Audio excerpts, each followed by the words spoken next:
Hey guys, this is Josh Ritchie with Path To Natural. Today is January 19th. Welcome to episode 6. Today we're going to cover a lot of things from news and politics, all the way down to how I actually came from being an apathetic moron to being a more reasonable person desiring a more sustainable lifestyle. Hit every stage in between. So I think you'll enjoy that story. Then we'll hit up our edible plant of the day and just a healthy tip for eating. I'm going to start out with from the Blaze. Got an interesting article about Army Recruiting Station posted an ad outside its office. It was claiming to serve, quote, for both God and country. Wow, really? That's news? Get over it, media. Have you seen your own ads lately? Jesus. I mean, I could care either way, but really, you're going to make a big deal out of this? Holy crap. So, more of the news having nothing better to talk about. Big surprise there. Another news from the Washington Times have Martin Luther King III condemning the violence in Ferguson.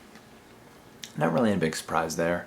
You have a bunch of idiots coming from how many other states, potentially other countries, holding up banners like saying ISIS is here, and these are people that really don't care what happened in Ferguson. They really don't care about the larger problems that caused this type of thing. They just care that they get to go there, protest, and riot, and loot, and do all kinds of dumb stuff. Well, I guess these people have nothing better to do with their lives, so, whatever floats their boat. But they really shouldn't complain then when they get beat down by the cops for throwing rocks at them, or just overall interfering with cops' line of duty. Now, I'm not the biggest fan of cops in the world, so don't get me wrong here. But, know your place. Get out of the way. Same thing if you get in traffic stop. If a cop tells you to do something, you better do it or they're going to hurt you. Right or wrong, they're going to do it. So, every once in a while you run across a good cop, but my experience has been more pissed off cops trying to make a point than good cops. So, just something to think about. Either way, Martin Luther King III carries on his Martin Luther King Jr.'s message, though, of change through peaceful demonstration. So that's just an important thing to note there. Martin Luther King wasn't all about rioting and stuff, as you would see in the back of any of his marches or anything like that. You'd see people looting and breaking into stores at the very tail end. In fact, there wasn't anything he had to do with that. He would highly discourage people from doing it, but you can't stop anybody from doing it. So, still a positive message there. Good to see the legacy live on. And then another thing I had was the Cape Coral city government attacking a woman for living off-grid. She lived off-grid for several years, and something we're going to see more across the country. It's already been tried up in the Midwest. I think it was Nebraska or Oklahoma. But there are several states trying to implement a luxury tax on people living off-grid, because the fact of the matter is utility companies and government want their money. And as with every program and decision we see in this socialist government, they want to privatize profits and socialize losses. So just take it out of people's pocket. They can handle it. There's enough of them. There's enough ants to scrape off their food. Well, enough ants are starting to starve, so people are starting to get pretty upset. It's just rather irritating.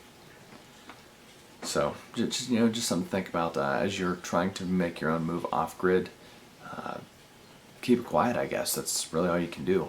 Because as soon as the local government or a utility company finds out, they're going to come by to become the department of making you sad. And they're going to make you get back on grid. And even the woman in Cape Coral, her sewage system worked just fine. But the city government came by and capped it off and said, oh, now you're not hooked up to a sewage system either. Now you're breaking numerous other laws. So you have to be hooked up to a water, utility, and sewage from the city or a company. Awesome, sweet. I really enjoy being forced to pay money to other people when I don't have to. So much for living green, government. More or less you just want to live with more of my money in your pocket. No surprise there. So, on to the main topic here. How I made the transition and how you can implement it in your own life and take my mistakes and turn them into your own successes.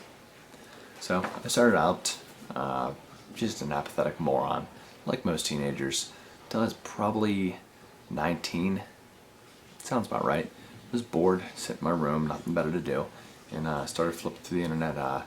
Found a documentary website. I think it was freedocumentaries.com or .org or something like that. It just seemed like something to do. So I think I watched A Revolution Will Not Be Televised. That seemed kind of cool. It was about the revolution in Venezuela and how Hugo Chavez was, he kind of took power, then allegedly the CIA was down there and kicked him out, and then he took power again, and through a couple of struggles, either way, he was able to take hold and get power, and he did improve the country. While I disagree with his government philosophy of socialism, he did improve the country overall. They had almost no literacy.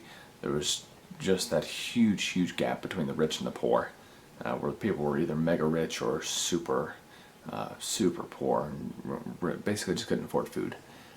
So he even put little parts of the Constitution on the back of food packaging and increased the literacy rate significantly. He would go down and visit the ghettos frequently.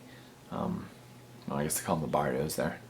But he did improve the country overall. He did isolate them quite a bit from the U.S., but that's to be expected whenever you kind of mess around with economics like that. I mean, there are big economic ripples, and you're going to piss people off, whether they agree with you or not. So just something to think about there. Either way, that was the first documentary I watched. It kind of woke me up to the fact that, wow, maybe the U.S. government isn't perfect all the time. No, I'm sure it was just a simple mistake one time. Then I watched Ralph Nader's An Unreasonable Man. I think that's what it was, yeah. And it was just a story about Ralph Nader's 2000 presidential run. And see, this was back in, it was 2000 presidential run. This was back in 2008. And honestly, I think that's why Al Gore lost the election in 2000, because you can't split the party. Same reason, what's his name, Mittens Romney lost the election in 2012. You can't split the party. When that much of your party wants to see the opposing side, you can't just say, well, we're going to pick our establishment guy because that's who we feel most comfortable with. Well, that's when you lose elections.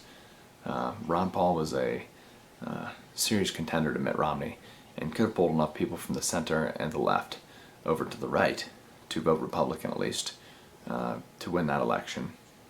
And the Republicans decided, screw you, we want our establishment guy. Well, you got him, and you didn't get him. The same thing happened in 2000 with Gore and Ralph Nader.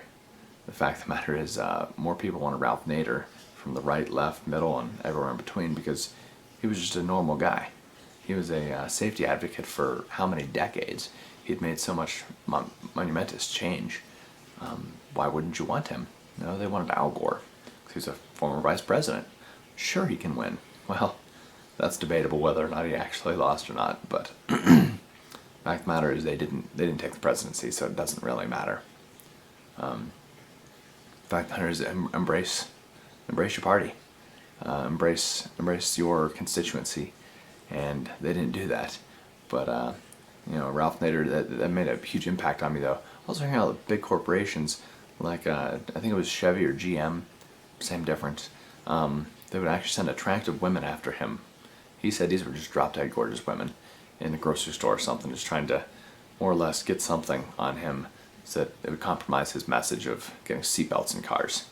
Believe it or not, Ralph Nader is actually one of the leading people behind that. He was the leading guy. All kinds of safety things, airbags, just because the car company said no, that's going to cost extra money. Wow, does it cost that much extra? We're talking like fractions of percentages in profits, but it's a big deal when I guess you're dealing with billions of dollars each year. But I mean, they did all kinds of sleazy tactics to try and get him over and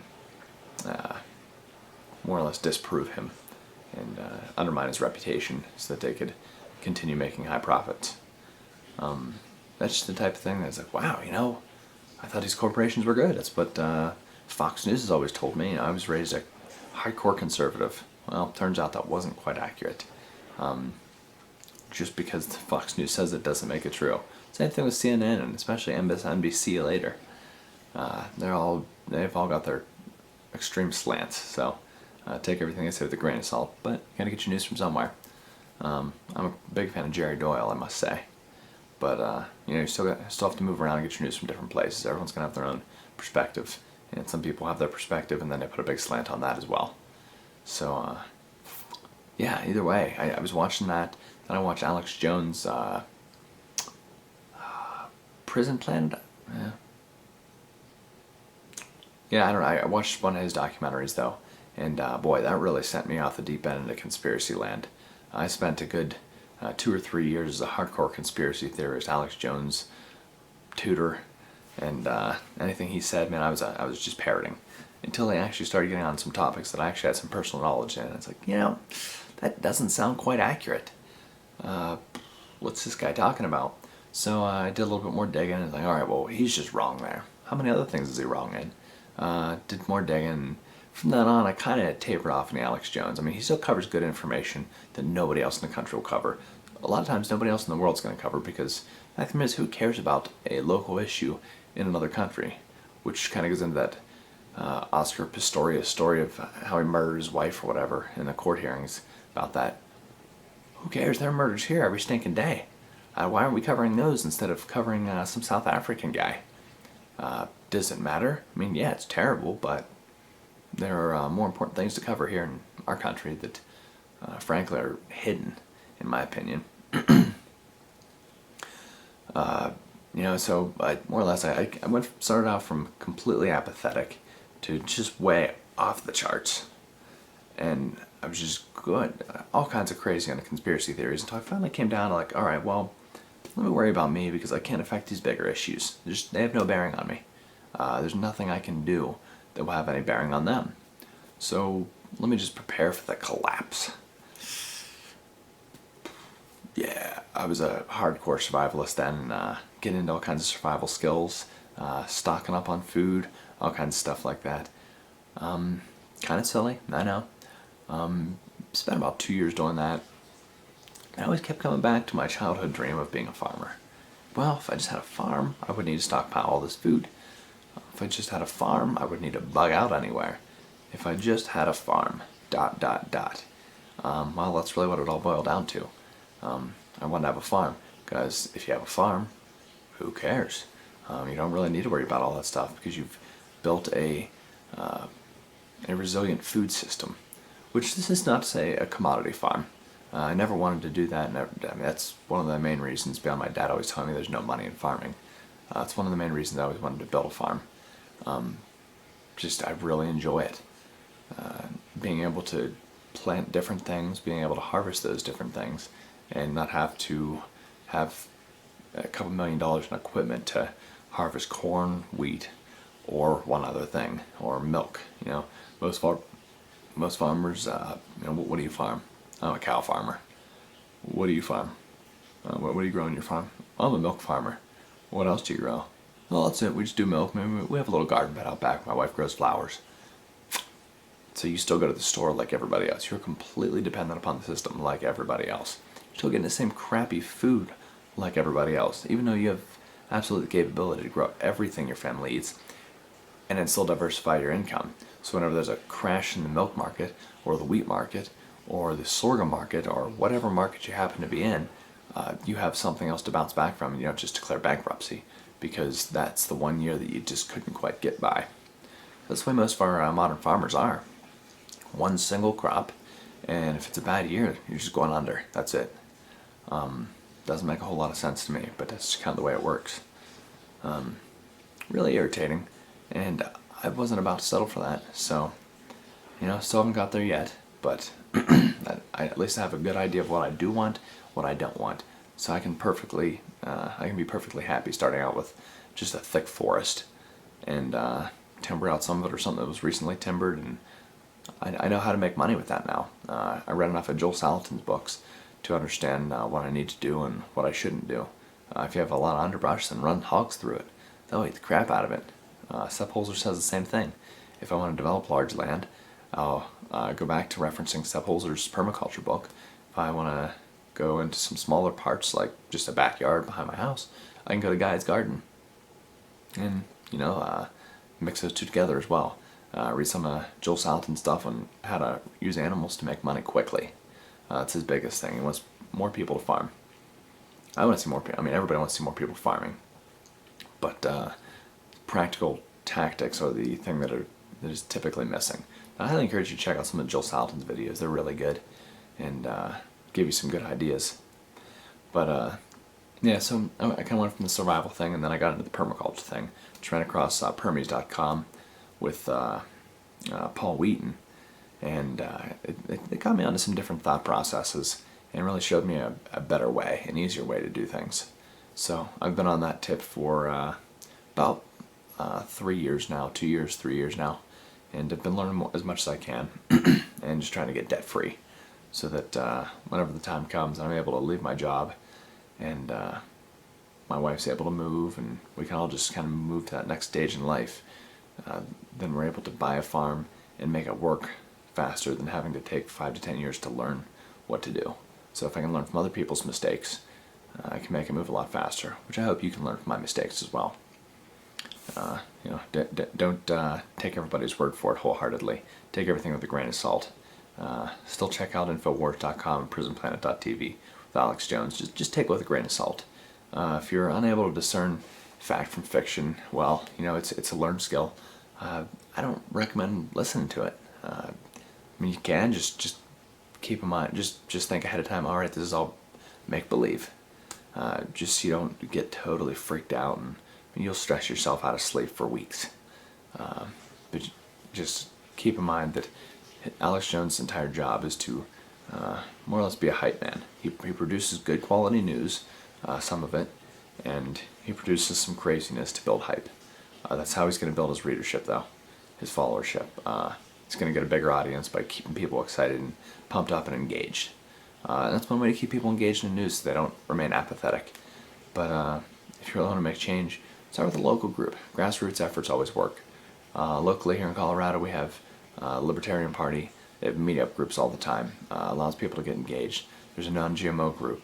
They have activities all the time, allowing people to get engaged. Each group goes out and does different activities, sign wavings, petitions. They'll even go to the state Congress building to testify, run for office, different things like that.